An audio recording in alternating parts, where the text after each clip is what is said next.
अस्सलामुअलैकुम वीवर्स, उम्मीद है कि आप सब खैरियत से होंगे। आज मैं आपको वन सैंपल टी टेस्ट के बारे में बताऊंगा कि SPSS के through one sample t test कैसे लगा सकते हैं। चलिए स्टार्ट करते हैं। सबसे पहले बता दूं कि जो वन सैंपल टी टेस्ट है इसमें क्या होता है कि हम वन सैंपल मीन को स्टैंडर्ड के साथ ऑलरेडी जो स्टैंडर्ड गिवन है उसके साथ कंपेयर करते हैं कि आप इसमें सिग्निफिकेंट इफेक्ट है कि नहीं है। ठीक है, तो इसमें आप किसी चीज़ का क्लेम भी चेक कर सकते हैं कि फॉर एग्जांपल एक कंपनी वो कहती है कि मेरी ये प्रोडक्ट है, इसकी लाइफ 1 महीना है, या आप ये कह सकते हैं एक कंपनी क्लेम करती है कि आप ये एक फार्मूला है फूड का, कोई फार्मूलेशन है, अगर इसको आप 1 मंथ यूज़ करें तो इतना वेट आपका गेन हो जाएगा। तो कोई भी क्लेम कर रही है कोई कंपनी, उसको आप चेक कर सकते हैं। लेकिन स्टैंडर्ड आपके पास, जैसे कंपनी ने कहा कि 1 महीने में 5 kg वेट ज़्यादा होगा, तो 5 kg एक स्टैंडर्ड उसके साथ कंपेरिजन करेंगे जो भी उसने क्लेम किया। तो वन सैंपल टी टेस्ट लगता कहाँ पे है, जो कंटिन्यूस डाटा हो। लास्ट लेक्चर में बताया आपको कंटिन्यूस डाटा क्या होता है, न्यूमेरिक और क्वांटिटेटिव डाटा हो। ठीक है, तो इसमें कुछ एग्जांपल मैं ये वाली कोड की हुई है एक ना, इस एग्जांपल्स के जरिए आपको एक्सप्लेन करूँगा।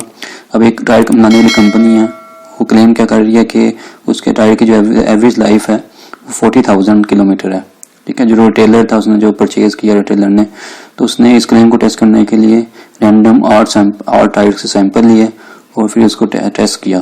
ठीक है, ये एग्जांपल है इसमें, यानी जो स्टैंडर्ड है इसके साथ कंपैरिजन करेंगे, 8 सैंपल का इसके साथ कंपैरिजन करेंगे। ठीक होगा, इसमें कुछ टर्म यूज होगी। इसमें नल हाइपोथेसिस क्या होगा कि जो स्टैंडर्ड के साथ सैंपल, जो हमारा सैंपल है टायर्स का 8 सैंपल जो लिए, और जो स्टैंडर्ड है 40,000, इसका आप इसमें सिग्निफिकेंट इफेक्ट है कि नहीं है।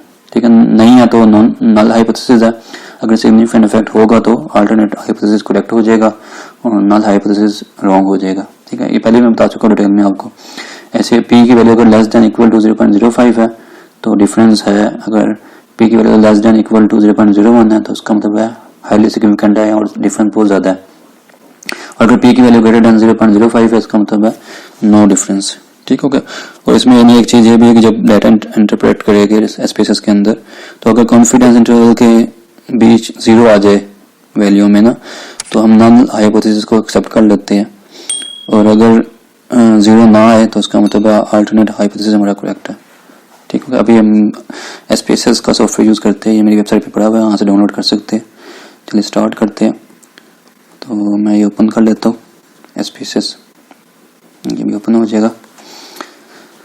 तो ये टेस्ट यानी सिर्फ वन सैंपल टेस्ट स्टैंडर्ड के साथ कंपैरिजन के लिए यूज़ करते हैं।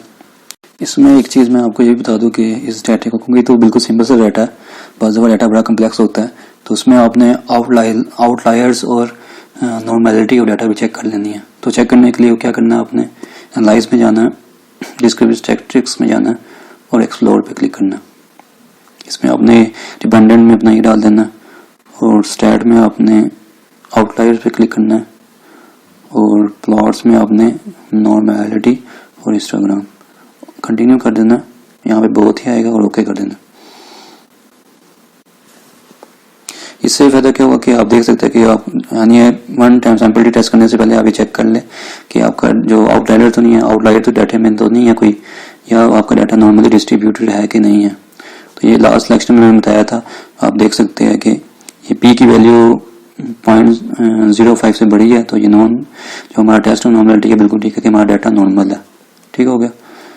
और आउटलायर में दिखाया था वो बॉक्स प्लॉट से हम देख सकते हैं, यहाँ पे कोई आउटलायर में शो नहीं हो रहा। इसका मतलब क्या है कि हमारा डाटा भी, यानी इसमें भी कोई एरर नहीं है। तो पहले ये लगा के उसके बाद आपने टी टेस्ट स्टार्ट करना। ये मैंने डाटा लिखा हुआ है, ये 8 सैंपल्स ने लिए रिटेलर ने, जो एग्जाम्पल थी मैं दोबारा दिखा देता हूँ आपको। एग्जाम्पल जो हमारी है, ठीक है, ये क्लेम उसने किया था कि उसकी जो टायर की एवरेज लाइफ है वो 40,000 किलोमीटर है। तो रिटेलर ने 8 सैंपल टायर्स के लिए रैंडम सैंपल लिए, ये मैंने सारे एंटर कर दिया। उसने चेक किया कि एक पहले टायर की 35,000 थी, 38,000, ये सारी उसने ले ली।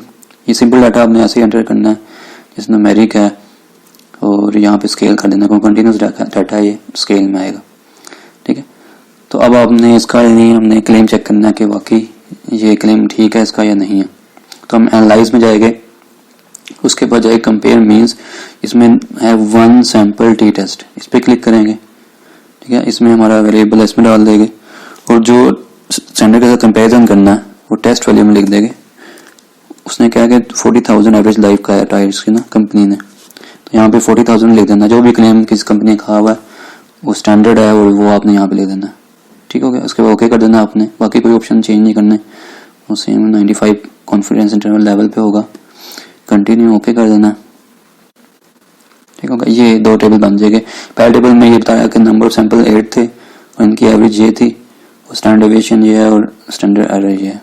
ठीक है, अब डाटा को इंटरप्रेट कैसे करना है, ये पी वैल्यू है आपकी ना, तो ये पी वैल्यू जो है ना 0.05 से बड़ी है, तो इसका मतलब है जो कंपनी क्लेम कर रही है वो ठीक है कि उसकी टाइप की एवरेज लाइज 40,000 है। ठीक है, नॉन सिग्निफिकेंट वेट है, कोई डिफरेंस नहीं है स्टैंडर्ड का और सैंपल का, जो हमने यानी सैंपल 8 सैंपल लिए उनका और स्टैंडर्ड के साथ कोई सिग्निफिकेंट डिफरेंस नहीं है। अगर चाहे नहीं हमें डिफरेंस नजर आ रहा है कि -250 का, कि 250 कम चले है टाइम ना। ठीक है, लेकिन इतना यानी न्यू डिफरेंस है, ये काउंट नहीं होता अकॉर्डिंग टू स्टैट के लिहाज से, नहीं ये क्योंकि नॉन सिग्निफिकेंट है इसलिए कोई डिफरेंस नहीं है। तो ये क्लेम कंपनी का यानी इसमें जो नल हाइपोथेसिस होगा वो हम उसको एक्सेप्ट कर लेंगे कि डिफरेंस नहीं है, क्योंकि नल हाइपोथेसिस डेफिनेशन क्या थी कि नो सिग्निफिकेंट डिफरेंस, तो उसका मतलब क्या है कंपनी का जो क्लेम है वो बिल्कुल ठीक है। तो यूँ आप वन सैंपल टी टेस्ट लगाकर अपने डेटा को, अपने क्लेम को, यानी कंपनी जो क्लेम कर रही है वो चेक कर सकते हैं। तो आज के लिए इतना ही काफ़ी है। Thanks for watching my video, take care, अल्लाह हाफिज़।